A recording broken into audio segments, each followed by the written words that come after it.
నాగభూషణం వాసుకి వాళ్ళ దగ్గరికి వేరే ఫ్రెండ్స్ వస్తారు కదా, వాళ్ళ గురించి వాళ్ళతో మాట్లాడుతూ ఉండగానే బాల వచ్చి వాళ్ళ పక్కన కూర్చోవటంతో బాల అలా నవ్వుతూ కామెడీగా వాళ్ళతో మాట్లాడుతూ ఉంటే, అదేంటి బాల నువ్వు ఇంకా మారలేదా అని అంటూ అలా మాట్లాడేసరికి వాళ్ళ నానమ్మ ఒక్కసారిగా చాలా కోపం వచ్చేస్తూ సీరియస్గా చూస్తూ ఉంటుంది.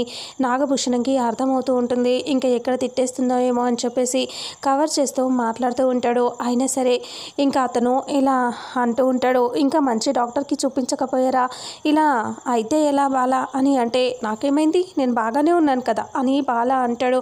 అలా అనేసరికి లేదు బాల, నేను ఇలా చూస్తూ ఉంటే మాకు తెలుస్తుంది నువ్వు నయమయ్యలేదని, అయినా ఇదేం పిచ్చో ఏమో అర్థం కావట్లేదు అంటే ఇక అప్పుడే చాలా సీరియస్గా నాగభూషణం బాల వాళ్ళ నానమ్మ తిట్టేస్తూ ఉంటుంది. అసలు మీరు దేనికోసం వచ్చారో దాని గురించే మాట్లాడండి, అనవసరంగా మా బాలని ఏమైనా అంటే నేను ఊరుకోను అని అంటుంది.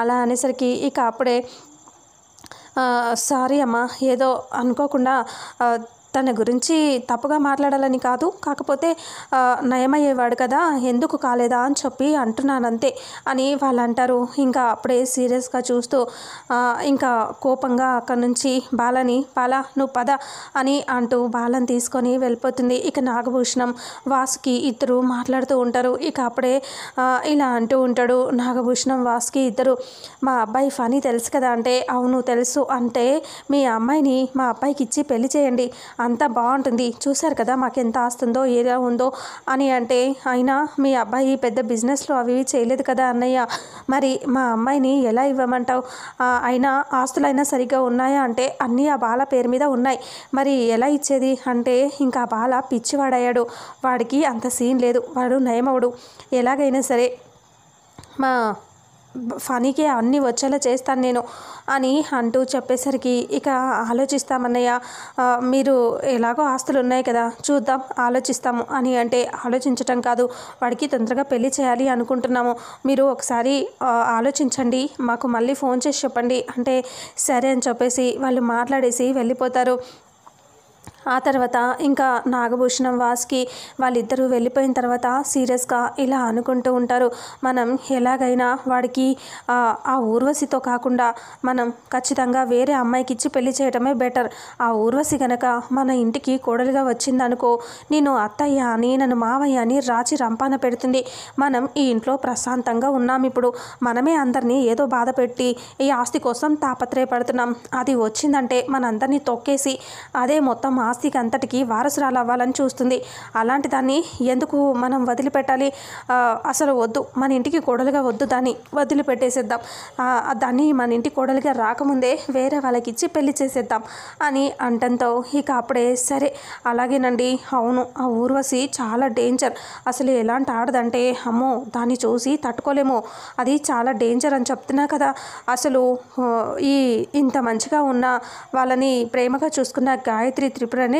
చుక్కలు చూపించారు వాళ్ళు, ఇంకా ఏదో వాళ్ళ అదృష్టం బాగుండి ఇక్కడ తగలడ్డారు, కానీ వీళ్ళు ఈ పాటికి ఏమైనా చేసేవాళ్ళు, అప్పుడు కూడా చూసావు కదా అనంతుని పెళ్లి చేసుకోవటానికి ఎన్ని తిప్పలు పడిందో, తిప్పలు కాదు మనకు కూడా నరకం చూపించింది తల్లి కూతుళ్ళు ఇద్దరు కలిసి, అందుకనే మనం దాన్ని మన ఇంటి కోడలుగా చేసుకున్నామంటే ఇక ఇన్ని రోజులు మనం వీళ్ళ కోసం వీళ్ళకి టార్చర్ పెట్టామా, అది మనకి టార్చర్ పెడుతుంది, అందుకే దాన్ని చేసుకోవద్దు, ఫనీ గాడికి కూడా చెప్పాము, కానీ ఇందాక చూసావా వాడు దానికి ఎలా సైకిల్ చేస్తున్నాడో ఊర్వశికి అంటే, అవునయ్యా నేను కూడా గమనించాను, వాళ్ళిద్దరూ సైకిల్ చేసుకుంటున్నారు, నాకు అదే అర్థం కాలేదు అని అంటే, అందుకే వాడితో జాగ్రత్త, వాడికి మనం చెప్పినవి నెత్తికి ఎక్కలేదనుకుంటా, వాడు ఎందుకో కానీ ఆమె మాటలకి పడిపోయినట్టున్నాడు, అందుకే వాడికి మనం తొందరగా పెళ్లి చేసేద్దాం అని అనుకుంటారు. సరేనయ్యా అని అనుకుంటూ వాళ్ళు మాట్లాడుకుంటూ ఉంటారు.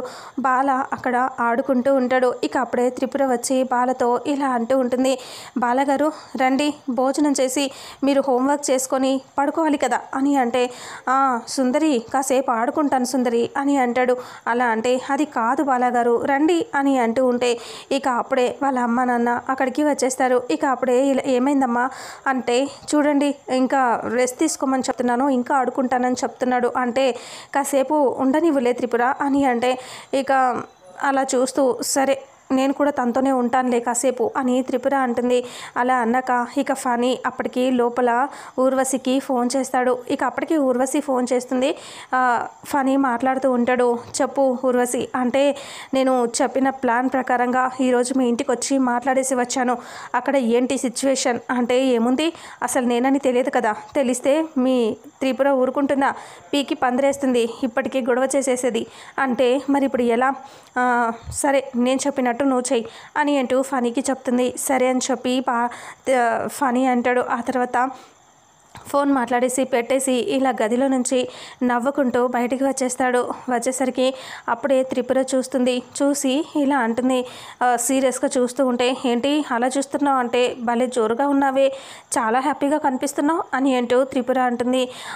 ఫనీ నవ్వుతూ హ్యాపీగానే ఉన్నాను, తప్పేంటి అని ఫనీ అంటాడు. ఇక అప్పుడే త్రిపుర సీరియస్గా చూస్తూ, చూడు నువ్వు చేసేవన్నీ నాకు తెలిసిపోయాయి, నువ్వు ఏమీ తెలియదు అనుకుంటున్నావు, కానీ నాకు తెలుసు నీ గురించి మొత్తం తెలిసింది. అంటే తెలిస్తే తెలియని ఇప్పుడు నేనేం చేయాలి అని అంటూ ఫనీ ఇలా తెలిసిన నువ్వు ఏం చేయలేవు కదా నన్ను అని అంటాడు. అలా అనేసరికి త్రిపుర ఇలా అంటుంది, ఎందుకు అలా అనుకుంటున్నావు, తెలిసినా ఏమీ చేయలేనని, చేసి చూపిస్తే కదా నీకు అప్పుడు అర్థమవుతుంది అని, ఏదో ఒక రోజు నువ్వు దొరక్కపోతావా అని త్రిపుర అంటుంది. ఇక అప్పుడే బాల ఇంకా అక్కడ ఆడుకుంటూ ఉంటాడు. సడన్గా బాల అక్కడికి వస్తూ ఉంటాడు. ఫనీ ఇలా అంటాడు, నువ్వు నన్ను ఏమీ చేయలేవు, అంటే నువ్వు అనుకున్నట్టుగా ఆ పెళ్ళి నీతో జరగనివ్వను అని చెప్తుంది.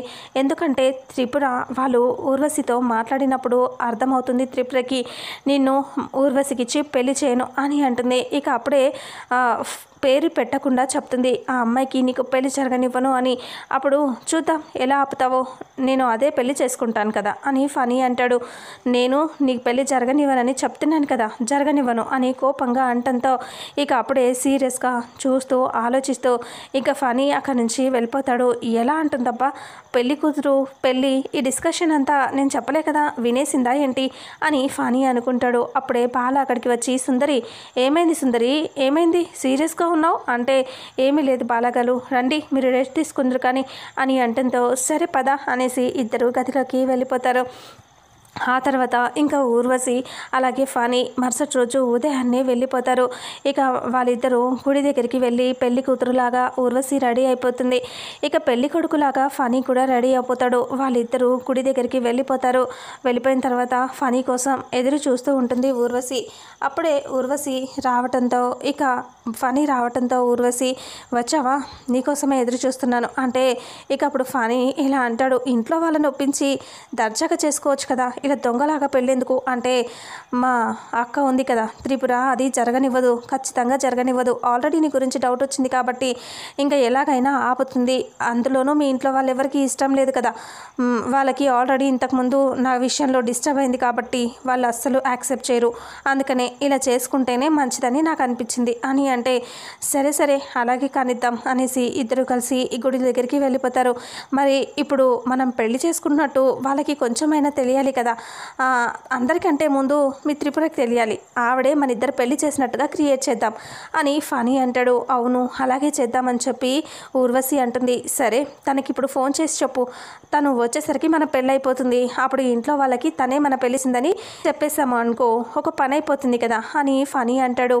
అప్పుడే సరే అలాగే చేద్దామని చెప్పి ఊర్వశి త్రిపురకి ఫోన్ చేస్తుంది. అక్క అని అంటూ కంగారుగా ఫోన్ చేస్తే, ఏమైంది ఊర్వశి అని అంటే, ఇంకా అక్క నేను చెప్పాను కదా మొన్న నేను ఒకరిని ప్రేమించానని, అతను నేను ఇద్దరం కలిసి గుడిలో పెళ్లి చేసుకుంటున్నామక్క అంటే అలా ఎలా చేసుకుంటావు అని ఒక్కసారిగా షాక్ అవుతుంది. అదేంటక్క మేము పెళ్లి చేసుకుంటానంటే అలా అంటావు, అంటే నువ్వు పెళ్లి చేసుకోవటానికి వీల్లేదు, ఇప్పుడు చేసుకోకూడదు అని సీరియస్గా అంటుంది. అలా అంటే ఎందుకక్క, ఎందుకు చేసుకోకూడదు, ఆయనని నేను ఎన్ని రోజులు చేసుకోమని చెప్తే వద్దన్నాడు, ఇప్పుడేమో తనే బలవంతంగా తీసుకొచ్చి ఇంకా తొందరగా మనం పెళ్లి చేసుకుందామని ఒకసారి నీకు విషయం చెప్దామని చేశానక్క అంటే నువ్వు పెళ్లి చేసుకోకు, నేను ఇప్పుడే వస్తున్నాను, నేను వచ్చేదాకా నువ్వు అసలు పెళ్లి చేసుకోవద్దు అని అంటే సరే అక్క వచ్చేసే అని అంటూ ఊర్వశి అంటుంది. అప్పుడే త్రిపుర సరే వస్తున్నా అని ఫోన్ పెట్టేసి కంగారుగా వెళ్ళిపోతూ ఉంటుంది. ఇంట్లో అందరూ చూస్తూ ఉంటారు. ఏమైందమ్మా ఎక్కడికి వెళ్తున్నావు అని అంటే నేను ఇప్పుడే వస్తాను అత్తయ్య అని చెప్పి వెళుతుంది త్రిపుర. అలా వెళ్ళేసరికి ఇక ఊర్వశి అలాగే ఫణి ఇద్దరు ఉంటారు గుడి దగ్గర. ఇక అప్పటికే వాళ్ళిద్దరూ వెళ్ళిపోయి పెళ్ళి మొదలు పెట్టేస్తారు. పంతులు గారు గుడిలో వీళ్ళిద్దరిని కూర్చోబెట్టి మంత్రాలు చదువుతూ ఉంటే వాళ్ళిద్దరు పెళ్ళికి సిద్ధమైపోతారు. ఇక పెళ్ళి జరుగుతూ ఉంటుంది. త్రిపుర ఫాస్ట్గా వెళ్తూ ఉంటుంది. ఇక త్రిపుర వచ్చేసరికి ఊర్వశి అని ఇద్దరు పెళ్లి చేసేసుకుంటారు. ఊర్వశి మెళ్ళో ఫణి తాళి కట్టేస్తాడు. ఇక వాళ్ళిద్దరూ పెళ్లి చేసుకున్నాక ఇక చాలా హ్యాపీగా కనిపిస్తారు. ఇక అప్పుడే త్రిపుర వచ్చేస్తుంది. త్రిపుర వచ్చి ఏం చేసావు నువ్వు అని ఒక్కసారిగా త్రిపుర ఫణి ఊర్వశిని చూసి షాక్ అవుతుంది. మీరిద్దరూ పెళ్లి చేసుకున్నారా? ఎందుకు చేసుకున్నావు?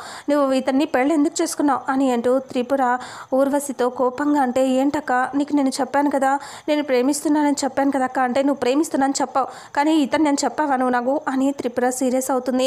అదేంటక్క నీతో అన్నీ చెప్పి నేను పెళ్లి చేసుకున్నాను, మరి ఇప్పుడేంటక్క రివర్స్లో అవుతున్నావు అంటే ఇక అప్పుడు త్రిపుర అంటుంది, చూడు ఊర్వశి ఇతని గురించి నీకు తెలియదు, ఇతను చాలా చెడ్డవాడు, అతన్ని నువ్వు చేసుకొని ఏం బాగుపడతావు, అతను అసలు మంచివాడే కాదు, అతని గురించి నాకు ముందే చెప్పాలి కదా, నువ్వు ఎందుకు ఇలా చేసుకున్నావు, ఇప్పుడు చేసుకోవటం మాత్రం కరెక్ట్ కానే కాదు అని చెప్పటంతో ఇక సీరియస్గా ఇలా అంటూ ఉంటుంది ఊర్వశి.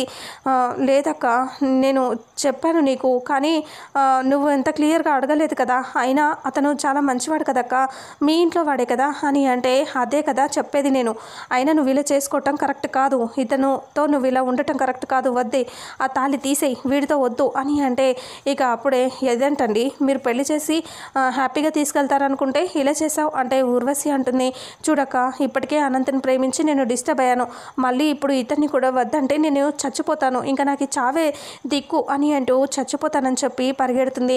ఇక అప్పుడే త్రిపుర ఫణి ఇంకా ఇద్దరు వెళ్తారు.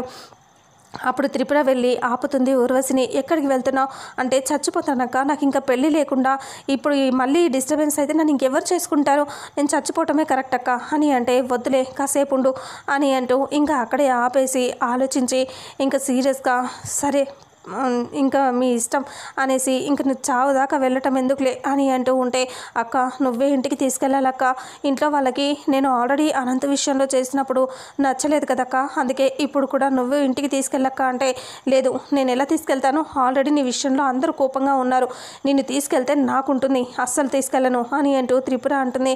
మీరు ఎలాగైతే చేసుకున్నారో అలాగే తగలడండి, నాకు సంబంధం లేదు అని త్రిపుర వెళ్ళిపోతూ ఉంటుంది. అక్క నీకు దండం పెడతానక్క, నన్ను తీసుకెళ్ళక్క, లేకపోతే నన్ను వాళ్ళు రానివ్వరక్క అని అంటూ త్రిపురని ఊర్వశి బతిమాలుతూ ఉంటుంది. త్రిపుర ఆలోచిస్తూ ఉంటుంది తీసుకెళ్లాలా వద్దా.